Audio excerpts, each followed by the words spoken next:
¿Qué tal? Bienvenidos. Hoy vamos a meternos en una paradoja psicológica que, la verdad, es fascinante. Totalmente. La pregunta es, bueno, parece simple. Si por naturaleza todos buscamos nuestro bienestar, ¿por qué dañar a otra persona?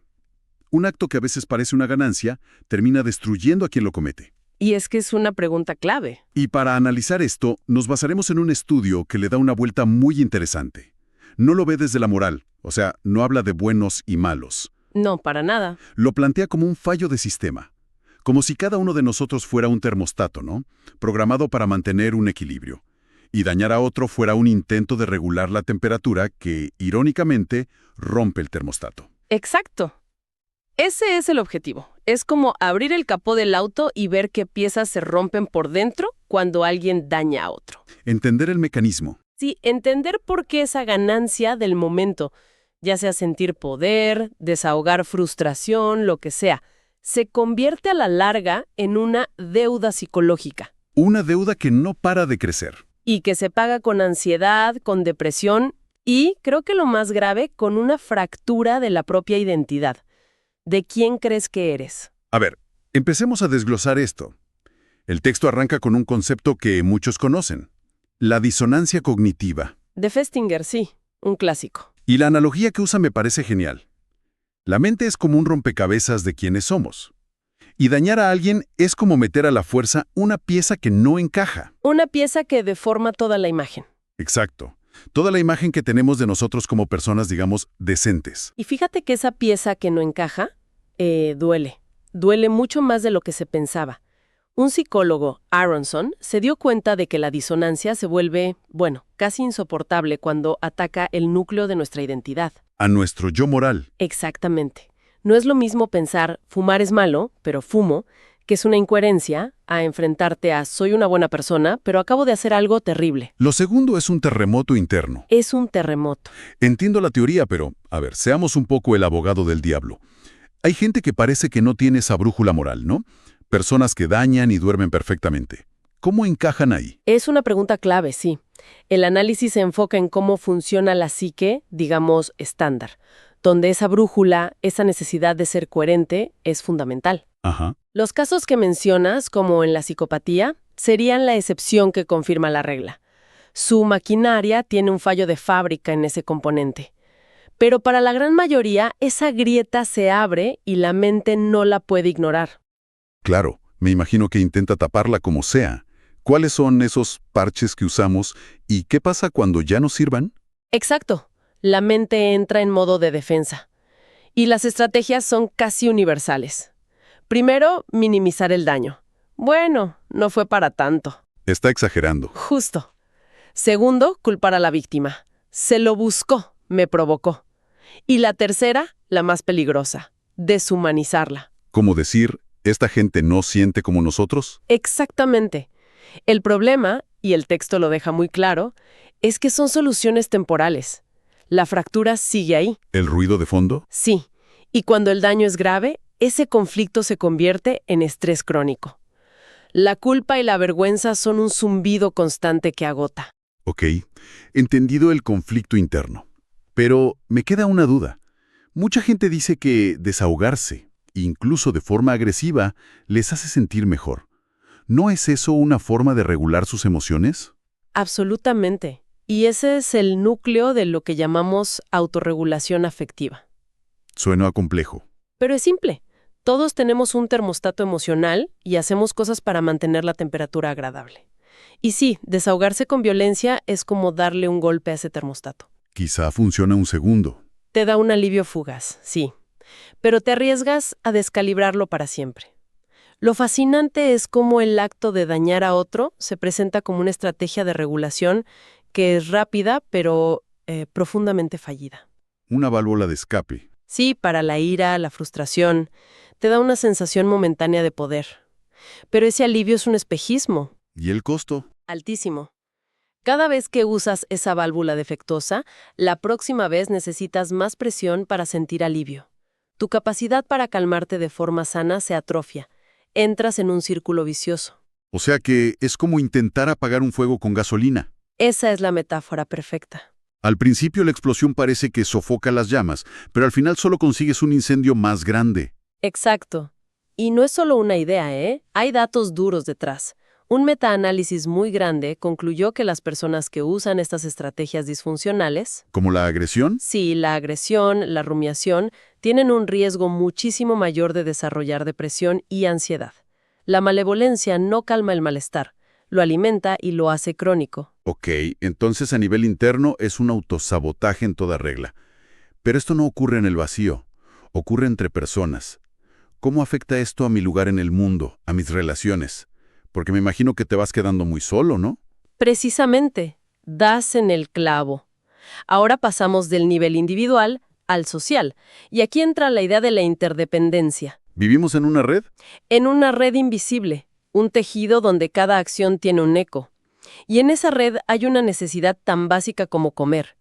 La necesidad de pertenencia. Necesitamos sentir que somos parte de algo. ¿Es como ese colega de oficina que siempre pisotea a los demás para ascender? Sí, claro. Al principio parece el más listo, ¿no? Pero después de un año, ¿nadie quiere trabajar con él? ¿Nadie lo invita a nada? Nadie le cubre la espalda. Se queda solo en la cima. Justo. Ese es el mecanismo. Dañar a otro es un doble golpe. Primero, claro, hiere a la víctima. Pero a la vez, y esto es lo que se nos olvida, cada acto de malevolencia deshilacha el propio tejido social de quien lo comete. Cada agresión es un hilo que se rompe. Exacto. Una puerta que se cierra. Y poco a poco, la persona se va aislando, se queda fuera de esa red que le da el sustento emocional que necesita. Entonces, si entiendo bien, al dañar a otra persona no solo atacas a alguien externo, en realidad estás cortando tus propias fuentes de bienestar. Es una estrategia que se devora a sí misma. ¡Qué locura! El aislamiento que resulta de estos actos es uno de los predictores más potentes de deterioro psicológico. El daño siempre vuelve, no como un karma místico, sino como una consecuencia lógica y brutal, en forma de soledad. Estás cortando la rama sobre la que te sientas. Exacto. Esto que mencionas de la culpa que se cronifica me vuela la cabeza, porque siempre pensé en el trauma como algo que te hacen a ti. Pero aquí, el texto sugiere que el peor trauma es el que uno se inflige al traicionar sus propios valores. Esa es la idea del daño moral. Has captado la esencia. Es un concepto más reciente que viene de estudiar a veteranos de guerra, y la distinción es crucial. Esto no es estrés postraumático. ¿Cuál es la diferencia? El estrés postraumático es una herida de miedo. El cerebro se queda atascado en algo terrible va a volver a pasar. El daño moral, o moral injury, es una herida en el carácter. La frase que lo define no es estoy en peligro, Si no, sino estoy corrompido. ¡wow! Es una distinción tremenda.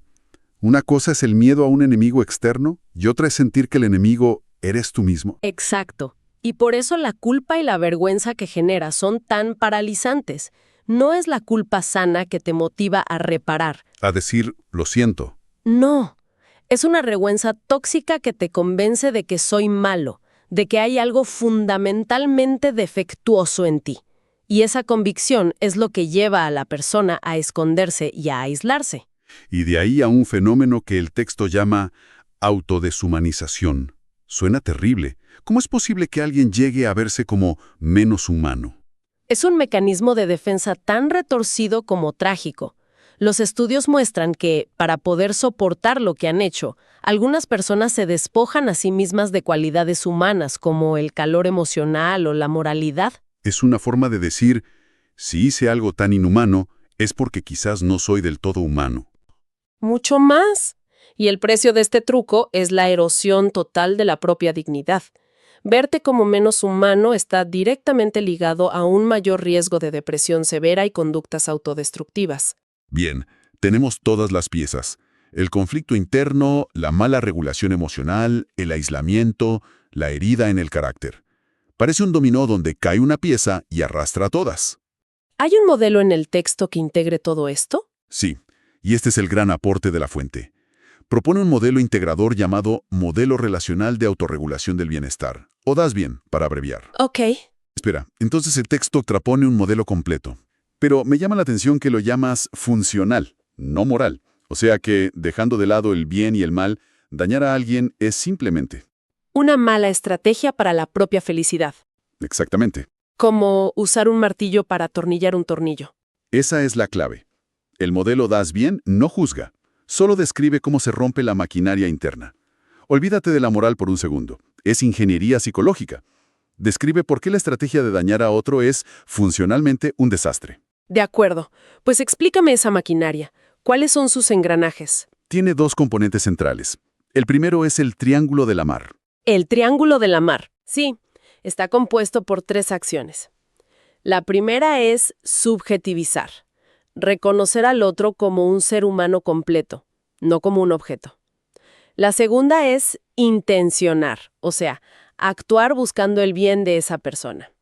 Y la tercera es retroalimentar, verificar si tu acción realmente le hizo bien. Y dañar a alguien dinamita ese triángulo desde la base. Lo pulveriza. El segundo componente son los 3 sentidos del amor, que son como los circuitos energéticos de nuestro bienestar. Recibir amor, darte amor a ti mismo, y el tercero, que es el que se cortocircuita aquí, es dar amor a otros.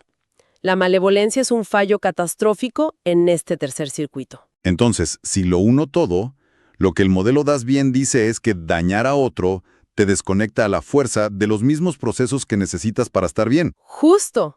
No es un castigo, es que estás rompiendo las tuberías por las que te llegue el agua. Has dado en el centro de la diana. Esa es la esencia de la paradoja. No es un castigo divino, es una consecuencia funcional. Rompes la máquina que te mantiene en equilibrio. Por eso, a largo plazo, es una estrategia perdedora. Siempre. Ok, si tuviéramos que cerrar con una idea principal, sería que la malevolencia es, en última instancia, un fracaso adaptativo. Un fracaso total. Un intento fallido de autorregulación que, buscando un alivio de un segundo, sabotea los 3 pilares del bienestar: la coherencia interna, el equilibrio emocional y la conexión social. Exactamente. Y me gusta que el texto no se queda solo en el diagnóstico.